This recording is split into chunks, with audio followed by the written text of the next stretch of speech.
Bonjour à tous, donc Emmanuel Garin, moi je suis vétérinaire à GDS France, en charge de la FCO et également très impliqué sur la MHE en lien avec David Ngouambot, hôte vétérinaire à GDS France, qui lui est en charge de la MHE et très impliqué sur la FCO. Vous comprendrez pourquoi, vu la proximité de ces virus. Donc je tiens à remercier l'UMT pour cette invitation et de l'ajustement de dernière minute. Donc on va aborder les deux points. Donc, pour votre information, la FCO, donc la fièvre catarrhale ovine et la MHE, maladie hémorragique épizootique, sont des maladies qui sont très proches parce que les virus sont très proches. Donc, vous voyez en noir ce qui est commun FCO et MHE, en bleu uniquement la FCO et en violet uniquement la MHE. Donc, c'est des virus qui sont très proches du genre orbivirus. Il n'y a pas de possibilité de combinaison entre eux. Les virus sont transmis par le même vecteur biologique, le fameux moucheron culicoïde. Il faut savoir qu'il y a plusieurs milliers d'espèces de culicoïdes.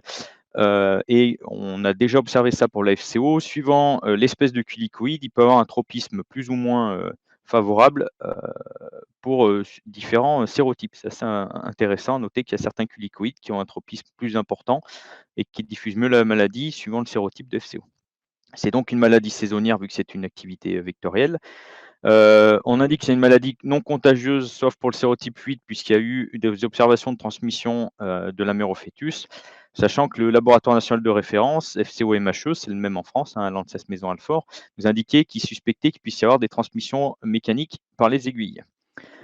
La diffusion de la maladie se fait par le vecteur. On considère que c'est à peu près 2 km de déplacement de culicoïdes par jour, donc 10 à 15 km par semaine. Ça, c'est inéluctable, malheureusement. Cependant, il faut savoir que les diffusions de ces deux maladies sur de moyennes longues distances, même pas que sur les longues, mais sur de moyennes longues distances, se font par les mouvements d'animaux. Bien sûr, c'est des maladies non zoonotiques et il n'y a pas d'impact pour les denrées alimentaires. Donc là, de façon rapide, et j'ai oublié de noter la source, je vous prie de m'en excuser, donc du CIRAD. Vous voyez de façon très macroscopique, ils ont pris Obsoletus et Scoticus, donc deux types de culicoïdes. Ça donne une idée de l'abondance des culicoïdes en France. Et les données à l'époque où il y avait un suivi qui était très fin, très régulier de l'activité vectorielle des culicoïdes, donc 2009-2012. La carte de droite, vous voyez les zones où en fait le culicoïde a une activité plus ou moins importante. Donc la partie verte, à l'époque, on observait que les culicoïdes pouvaient avoir jusqu'à 16 semaines, le vert foncé, enfin, plus fort, d'inactivité vectorielle. À l'inverse, les parties rouges, 4 semaines. Il y a des années, et suivant la saison, cette année, le climat est favorable, donc on craint que ce soit pareil. Vous pouvez avoir des zones sans activité vectorielle ou avec 1 à 2 semaines d'inactivité vectorielle. Donc c'est important pour la diffusion de la maladie. Là, de façon très macro aussi, donc c'est pour indiquer qu'il y a des études qui avaient été faites. En fait, en dessous de 50 km, la diffusion de la maladie se fait majoritairement par les vecteurs et au-delà de 100 km, ça se fait principalement, voire exclusivement, par le déplacement des animaux. FCO-MHE, donc virus de la FCO, il y a 24 sérotypes qu'on appelle BTV pour Blue Tongue Virus qui sont réglementés. Il faut savoir qu'il y a une distinction, c'est très souvent le cas, entre la réglementation, la biologie et le sanitaire et la santé animale. Donc en fait, dans la vraie vie, il y a 32 sérotypes différents. En France continentale, nous sommes réglementés pour le 4 et le 8 et il y a une distinction à faire puisque la réglementation n'assure pas forcément un problème sanitaire. On a eu le 4 qui est arrivé fin 2017 en France, qui est venu de Corse, mouvement d'animaux. Et depuis 3 ans maintenant, on se demande, l'ANSES y compris, si la réalité de la circulation ou de la présence du 4 en France, parce qu'on en trouve très, très, très, très peu chaque année. Il n'y a pas d'impact clinique associé et à chaque fois, les CT de détection des PCR sont très élevés et c'est quasi systématiquement des co-détections sérotypes 4 et 8. Donc on se demande si ce n'est pas issu, dans certains cas, d'animaux qui auraient pu être vaccinés ou voire, vu le très faible nombre de cas sur la très grande quantité de PCR qui sont faites en France, pourraient éventuellement être des faux positifs. Donc on essaye d'objectiver ça, c'est pas facile. Et pour info, le 8, nouvelle souche, on va voir pourquoi on parle de nouvelle souche, est arrivé aussi en Corse. L'impact clinique avait été observé pour le 8. Depuis quelques années, on n'en observait quasi plus, mais ça, c'était l'ancienne souche. Et on n'a jamais trop observé d'impact clinique pour le 4 en France continentale avec la souche France continentale, qui était la souche balkanique, puisqu'il y a 2 souches pour le sérotype 4 et il y a aussi la souche baléare. Vaccination possible pour les 2 sérotypes. À l'inverse de la MHE, il y a 7 sérotypes et on a le sérotype 8 en France. Donc, ce n'est pas une erreur. On a bien le sérotype 8, sauf que maintenant, on considère qu'il n'y a pas 8 sérotypes, mais il n'y en a que 7, puisque les biologistes se sont rendus compte que le sérotype 1 et 3 étaient identiques. Il n'y a pas de vaccin, comme vous le savez. Certains laboratoires, notamment en Espagne, commencent à travailler dessus. Chez les bovins, les signes cliniques sont très similaires. Et il y a une absence de signes cliniques qui est décrite de MHE chez les ovins et les bovins et les caprins. Il y a des remontées de quelques cas d'ovins qui ont des PCR positifs de MHE et qui auraient des symptômes cliniques associés. Donc ça, il faut vraiment l'objectiver parce que ça n'a pas été décrit jusqu'à maintenant. Donc ça fait partie des études qu'on va mener collectivement par la suite pour vraiment objectiver ça. Est-ce que les ovins avaient vraiment de la clinique sur les MHE? Est-ce que c'est un cas sur 1 million ou un cas sur 10? Vous comprendrez que ce n'est pas le même impact d'un point de vue sanitaire. Pour la FCO, donc bovins, ovins, caprins réceptifs, ça veut dire qu'ils peuvent s'infecter et ils sont donc tous concernés par l'alimentation. Et les bovins, ovins et caprins sont sensibles, c'est-à-dire qu'ils peuvent être malades et manifester des signes cliniques. Alors ça, c'est de façon globale pour la FCO. Il y a une grande diversité suivant les sérotypes. Il y a certains sérotypes qui impactent plus les bovins, d'autres plus les ovins, d'autres plus les caprins, etc. Et l'intensité peut varier suivant le sérotype. La faune sauvage est non concernée, sauf peut-être les chamois, les bouquetins, etc. Mais ça semble très négligeable et ne pas forcément jouer de rôle dans la diffusion, le maintien de la maladie. Pour la MHE, bovins, ovins et caprins sont réceptifs, c'est-à-dire qu'ils peuvent s'infecter. Je vous rappelle, l'infection, c'est la pénétration du virus dans l'organisme et sa capacité à s'y multiplier. Ils sont donc tous concernés par la réglementation. À l'inverse, seuls les bovins sont sensibles. Modulo ce que j'ai indiqué tout à l'heure, on se pose des questions sur les ovins. Et donc les ovins et les caprins ne semblent pas sensibles et ne pas manifester de signes cliniques. Il faut être prudent et, comme dirait un collègue, rester humble face à la biologie, puisqu'on extrapole beaucoup en ce moment de choses qui ont été observées depuis de nombreuses années dans les zones endémiques en zootique de MHE, qui est notamment certaines parties d'Asie, un peu aux États-Unis, mais surtout dans le Maghreb. Les cervidés sauvages peuvent être concernés, alors principalement cerfs et laves de Virginie qu'on n'a pas, sauf dans quelques zoos en France. Donc on ne sait pas encore comment va se comporter la maladie chez nos cervidés européens. Est-ce que c'est éventuellement un hôte de transmission, voire un réservoir? Mais de toute façon, actuellement, ce n'est pas un problème puisque la maladie est dans les élevages, elle se maintient et elle diffuse d'élevage en élevage. La faune sauvage n'intervient pas. Voilà quelques rappels de signes cliniques de FCO et donc de MHE. J'ai d'autres photos un peu plus croustillantes, si vous me permettez l'expression, de MHE. Et comme convenu avec les organisateurs de ce webinaire, je n'insiste pas trop sur les signes cliniques puisque le collègue espagnol qui est intervenu juste avant était plus focalisé sur la MHE et notamment les signes cliniques. Donc vous avez des conjonctivites, des congestions, etc. Pardon. Donc pareil chez les ovins, donc c'est bien une association d'au moins 2 signes cliniques qui permettent de suspecter la fièvre catarrhale ovine. Vous avez notamment des boiteries, vous avez la langue bleue, c'est pas tout le temps mais ça se voit, c'est pour ça qu'on appelle ça maladie de la langue bleue. Et chez les caprins, rappelle également des quelques signes cliniques qu'on peut observer. Troubles de la reproduction, alors FCO et MHE. Alors pour la FCO, on sait qu'il y a une infertilité et qu'il peut avoir une stérilité. De façon globale, il semblerait que vous ayez à peu près un quart des bovins qui manifestent cliniquement, des taureaux pardon, qui manifestent cliniquement l'FCO qui finissent par être stériles. Donc ça fait quand même beaucoup, parmi ceux qui manifestent la FCO. La donnée est inconnue pour la MHE, à moins que le collègue espagnol vous ait donné de nouvelles données. Il y a des avortements qui sont fréquents et observés en FCO. En MHE, on se pose la question, mais on commence à en observer sur le terrain. Pareil, c'est des choses qui vont nécessiter un peu de temps pour objectiver. Et malformation, c'est connu pour la FCO. Il y a des questions qui sont en train de se poser pour la MHE, même si on a quelques cas, alors là je vous parle de quelques cas, c'est vraiment quelques cas qui ont été remontés par des vétérinaires de terrain. Et de façon globale, vous comprendrez bien que pour l'impact sur la reproduction, il va falloir attendre que, 1, la période d'activité victorielle soit finie, et 2, que la période de la reproduction le soit également, et donc ça va demander quelques mois. Donc il y a des études qui sont en cours de mise en place. On a commencé à réfléchir ça, bien sûr avec l'ANSES, avec les vétérinaires, avec le NVT et IDEL et l'UMT. Donc là, vous avez une carte qui rassemble les cas cliniques confirmés de MHE et de FCO8, sachant que c'est bien FCO8 nouvelle souche. J'insiste sur ce point-là. Et donc, c'est bien des cas cliniques confirmés. Donc, il y a une PCR derrière. Vous pouvez avoir une petite diversité ou divergence suivant les cartes, suivant les sources. Alors, nous, il faut savoir qu'on prend les sources officielles et on les complète avec les sources qui sont remontées par les GDS. Et donc, c'est intéressant de voir qu'il y a des zones, toutes les zones bleues, c'est déjà des endroits où vous avez à la fois la MHE et à la fois la fièvre catarrhale ovine 8, nouvelle souche, qu'on appelle BTV8 France 2023. Il faut savoir que ça va être une première mondiale de voir ce qui se passe dans des élevages où vous avez des co-infections. Sérotype 8, donc là, c'est le nouveau sérotype. Donc, ça s'appelle BTV8 France 2023. Il a été baptisé récemment.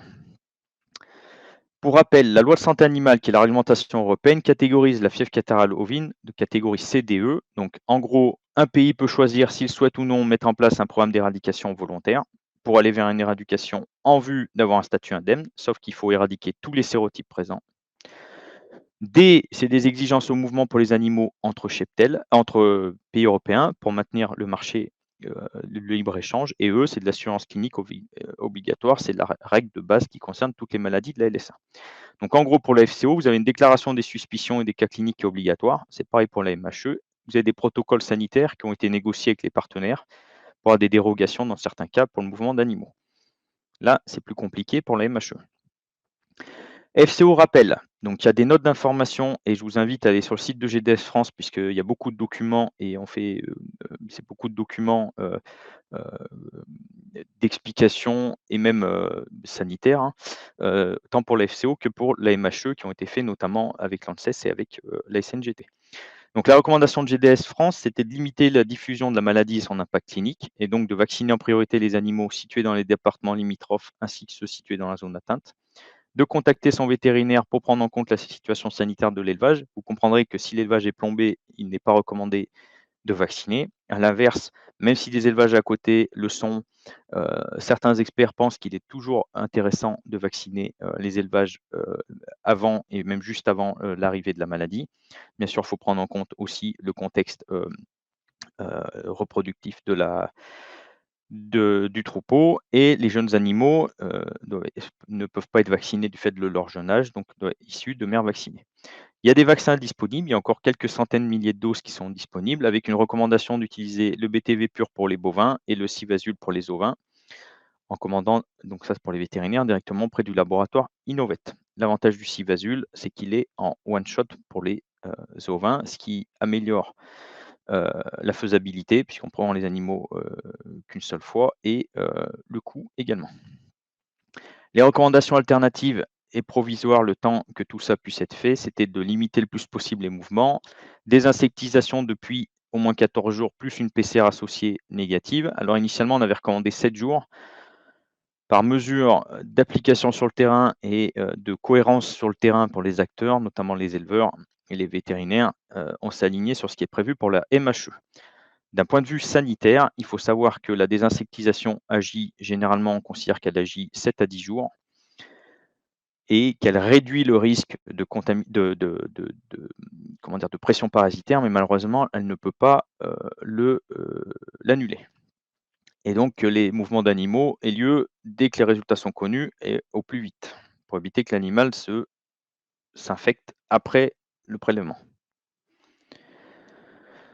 Donc, un point très important, il faut savoir que c'est une nouvelle souche. Et pourquoi c'est important? Puisque c'est ce qui engendre l'émergence. Certains, c'est des choses qu'on peut entendre, disent: «Ah mais de toute façon, le sérotype 8 de la FCO, on l'a depuis 2015, depuis qu'il est revenu, donc c'est une maladie endémique, qu'on connaît, donc il y a pas de problème, surtout qu'il y a un vaccin, donc voilà». Alors, c'est pas aussi simple que ça, puisque ça a beau s'appeler sérotype 8 de FCO, c'est un avantage, c'est que la réglementation européenne le prend déjà en compte et qu'on a surtout des accords européens, ce qui a empêché et évité les blocages d'animaux. À l'inverse, d'un point de vue biologique et sanitaire, c'est une nouvelle souche. Eh ben, c'est presque comme si c'était une nouvelle maladie. Il faut savoir que jusqu'à présent et l'émergence de cette nouvelle souche France 2023, la FCO 8, depuis de nombreuses années, on avait peut-être 20-30 cas cliniques qui remontait au national chaque année. Donc c'était une maladie qui était gérée comme une maladie en zootique sans impact clinique. Même les experts, même le LNR, considéraient que l'émergence d'une nouvelle souche était peu ou pas envisageable. Pourquoi je vous dis ça? C'est qu'il n'y a pas eu de recommandation ou de fortes recommandations de dire aux éleveurs ni aux vétérinaires de recommander la vaccination, vu que c'était une maladie en zootique, ça a été recommandé, mais les gens n'observant pas de cas cliniques, la vaccination n'a pas été faite. Donc c'est pour ça que ça peut justifier, faire comprendre que les éleveurs n'avaient pas vacciné contre le sérotype 8 puisqu'il n'y avait pas d'impact sanitaire. Or là, on a une nouvelle souche, donc j'allais dire, c'est comme si c'était une nouvelle maladie. À ce jour, il y a plus de 1500 foyers cliniques confirmés connus dans 20 départements. Donc il faut savoir que on pense malheureusement qu'il y a un peu de sous-déclaration. Il y a plusieurs raisons à ça. Le coût, puisque l'État ne finance plus, bien que ce soit une maladie émergente, les PCR. Et puis, on peut comprendre que sur une zone, quand vous savez que tous vos voisins sont plombés, dans certains cas, à tort, mais certains peuvent considérer qu'il n'est pas utile de confirmer une maladie qui est déjà présente. Elles peuvent varier. Vous pouvez avoir de quelques animaux, mais de très nombreux animaux malades. On nous annonce jusqu'à 40 de troupeaux en troupeaux ovins et 60 en troupeaux bovins. Donc là, il y a des enquêtes qui sont en cours. On doit avoir des données communicables prochainement pour objectiver mieux ça. Et il y a de la mortalité qui est associée, y compris chez les adultes. C'est ça qui a été un peu surprenant. Ça a déjà été objectivé qu'il y a eu de la mortalité, y compris chez les adultes. Ce qu'on essaie d'objectiver et de mieux approcher, c'est les volumes. Fièvre catarrhale ovine, sérotype 3.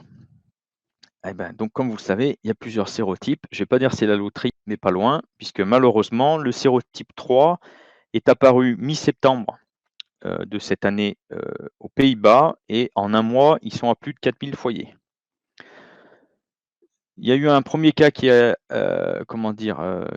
apparu, on peut le voir ici, au nord de la Belgique, et maintenant on est même à 20 cas en Allemagne, et l'Angleterre, dans le Kent, le sud de l'Angleterre, a déclaré son premier cas lundi, il y a 2 jours. Vous pouvez, comme pour la MHE, avoir une différence de volume de notification pour une même maladie, puisqu'il y a certains pays qui font le choix de notifier et de surtout communiquer tous les foyers dès qu'ils les ont. Il y en a d'autres qui appliquent, entre guillemets, simplement la loi de santé animale et qui vont déclarer les foyers uniquement ceux qui vont impacter semaine après semaine le zonage des 150 km qu'il faut faire autour des foyers. Donc c'est pour ça que des fois, vous pouvez avoir des divergences importantes. L'impact clinique du 3 semble très majoritairement sur les ovins et avoir un impact fort. Ça, c'est les collègues néerlandais qui nous l'ont dit. Donc la Belgique, c'est à 125 km de notre frontière. Il n'y a pas de vaccin pour l'instant. Il y a des discussions en cours au niveau européen de différents laboratoires pour savoir si et quand ils peuvent mettre sur le marché un vaccin sérotype 3. Il y a quelques semaines, on nous avait indiqué que ça serait en théorie disponible pour fin 2024. Peut-être qu'on arrivera à avoir un vaccin plus tôt. Il y a un fameux zonage de 150 km autour des foyers. Et si la maladie arrivait en France, il y a des questions qui se poseront, de savoir s'il faut prévoir l'éradication ou non, puisque suivant ce qui sera fait, la gestion, vous comprendrez, ne sera pas la même. Et par contre, s'agissant de FCO, il y a déjà des protocoles qui sont prévus pour le sérotype 4 et 8, donc avec des partenaires de la France, et donc le sérotype 3 étant un sérotype de FCO, on pourrait appliquer la même chose. Donc en gros, pour les mouvements, il n'y aurait pas notamment pour les 2 grosses destinations que j'ai mises ici, il n'y aurait pas de changement pour l'Italie. Par contre, il y aurait un impact pour l'Espagne, puisque les adultes ne pourraient plus partir, puisqu'actuellement le protocole espagnol prévoit un mouvement uniquement sur vaccination. La MHE, donc voici quelques photos qui sont assez fraîches, qui ont une dizaine de jours à peine. Vous voyez un prolapsus lingual, un maigrissement très fort. Vous voyez la limousine en haut à gauche, on m'a indiqué qu'elle faisait 200 à 300 kg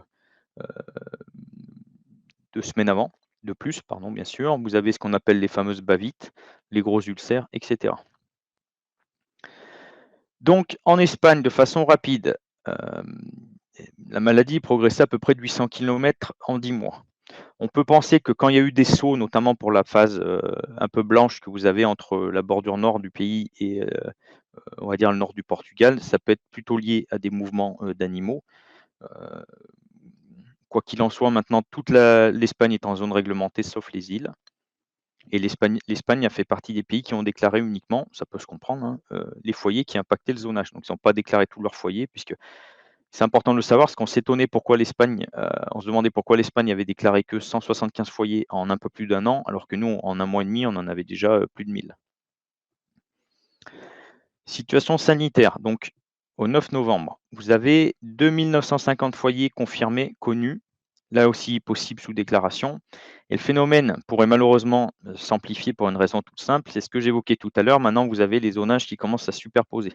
Donc, outre le fait qu'on ne sait pas ce que va donner dans un élevage une deuxième infection récente, alors que l'élevage et les animaux viennent d'être infectés par l'autre virus. Donc, vous imaginez zone MHE, la FCO arrive, ou zone FCO, la zone MHE, la MHE arrive, pardon. Et surtout, si vous avez des symptômes, les symptômes étant très similaires, et que la semaine dernière, vous aviez des animaux malades, et que cette semaine, vous en avez d'autres malades, légitimement, on pourrait penser que c'est la même maladie. Or, ça sera peut-être une nouvelle maladie. J'ai oublié de préciser qu'on a aussi des remontées. Moi, j'en ai même vu il y a 3 semaines quand je suis allé dans l'Aveyron, de co-infection en élevage, FCO, Schmallenberg. Alors bien sûr, Schmallenberg, il y a une autre symptomatologie qui lui est propre, mais pour la partie avortement impact repro, ça peut aussi jouer. Donc, de premières remontées de terrain. Alors, je prends en guillemets des pincettes, c'est des premières remontées de terrain. Donc, pour épidémiologiste, ça veut dire que c'est des données qui sont déjà, certes grossières, macroscopiques, mais déjà intéressantes. Il semblerait que vous arriviez au bout de 1-2 mois à avoir, on va dire 2 mois, 50% des troupeaux, excusez-moi, une faute de frappe, d'une zone atteinte qui soit atteint, ce qui est déjà beaucoup. Qu'il y ait des vagues d'infection, ça c'est des remontées de terrain, on va voir pour essayer de les objectiver, ou vous avez certains animaux qui manifestent des signes cliniques, il n'y a plus rien pendant quelques jours, voire une semaine, voire 10 jours, et après, hop, rebelote, il y en a de nouveau des autres. Voire dans certains cas, mais là aussi, il faut rester prudent, objectiver, que certains animaux pourraient remanifester des signes cliniques après en avoir manifesté. La morbidité en élevage semble varier. Alors j'ai mis varie, ça semble varier. Alors vous allez me dire, t'es gentil, ça varie entre 0 et 1, donc entre rien et tout. C'est des données qu'on a sur des mêmes zones, des élevages qui ont été infectés à peu près en même temps, ou dans certains élevages, vous avez un animal d'impacté, voilà, et d'autres élevages, vous avez tous les animaux, et surtout les adultes, hein, là je parle des adultes, qui sont impactés. Donc c'est assez intéressant à noter aussi, il faudra creuser pour essayer de mieux comprendre pourquoi. Et dans certains cas, là aussi, puisque c'est pas courant que vous avez beaucoup de maladies contagieuses comme ça qui causent de la mortalité, il faut savoir que vous avez de la mortalité aussi pour la MHE dans plusieurs élevages, et y compris chez des adultes. Donc, ce n'est pas tous les élevages impactés qui ont de la mortalité, mais il y a des élevages qui ont de la mortalité. Et certains, la mortalité peut être importante. Les données sont partielles car la saison vectorielle est toujours en cours. Donc, suivant les coins de France, vous voyez que le climat peut être encore favorable pour la diffusion des culicoïdes. Et donc, il faudra qu'on mène des études lors de l'inactivité vectorielle. Ça, c'est le zonage qui s'applique à date. Alors, il y a une erreur, c'est pas 18-10-2023, hein, c'est bien 10-11-2023. Donc, le zonage français est mis à jour tous les vendredis. Ça, c'est le zonage réglementaire. Donc, voilà ce que ça implique. Donc, à chaque fois que vous avez un cas, vous faites un cercle au compas de 150 km. Les mouvements d'animaux. Donc, il y a une mise en place d'une zone réglementée, 150 km autour des foyers. La réglementation dit qu'un animal peut être destiné aux échanges européens s'il est détenu dans un élevage qui ne se situe pas dans une zone à 150 km autour d'un foyer pendant 2 ans.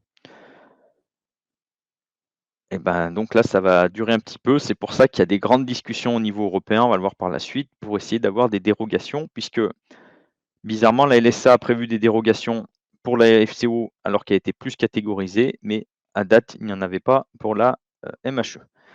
Et comme on disait, tous les bovins, ovins, caprins et cervidés, il y a certains cervidés d'élevage sont concernés, donc ils ne peuvent pas sortir de la zone, sauf retour d'estive, sauf s'ils sont directement destinés à un abattoir dans ce cas-là, ou désinsectiser les moyens de transport et l'animal va à l'abattoir sous réserve qu'il soit abattu sous 24 heures et sortie possible pour d'autres motifs, mais il faut désinsectiser les animaux au moins 14 jours et faire une PCR et partir dans les 14 jours. Sanitairement, on va recommander qu'ils partent bien avant parce que 14 jours, c'est des délais qui sont sanitairement un peu longs.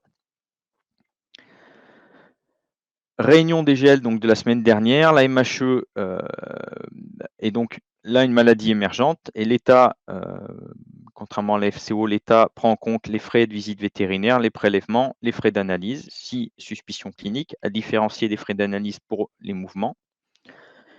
Et la dérogation pour les mouvements de la zone vert régulée vers un établissement d'engraissement. Donc il y a des dérogations pour les animaux qui sont jeunes.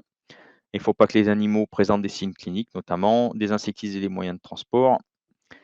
Je ne vais pas rentrer dans tous les détails. Et donc, pour les mouvements, c'est passé de 7 à 14 jours à la demande des opérateurs en termes de faisabilité, vu qu'il y a beaucoup d'animaux qui potentiellement à tester, beaucoup sont positifs, et donc ça peut être compliqué de les faire dans des délais plus réduits. Mais sanitairement, ça pose, c'est plus compliqué.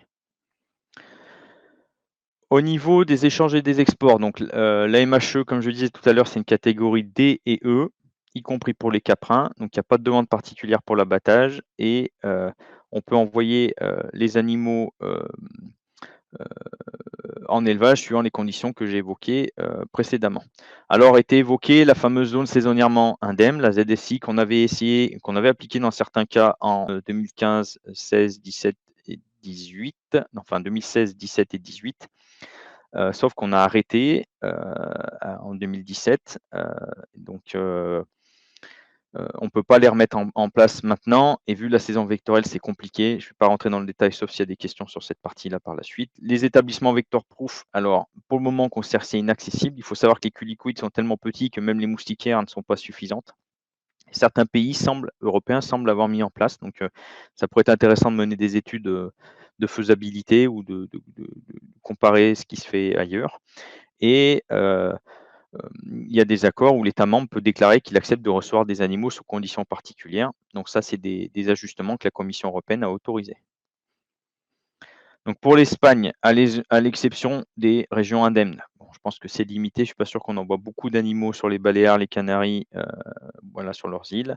Les bovins français peuvent aller en Espagne continentale, mais il faut qu'il y ait une absence de signe clinique de MHE pour les animaux au moment de la visite et qu'il y ait bien sûr un certificat sanitaire associé.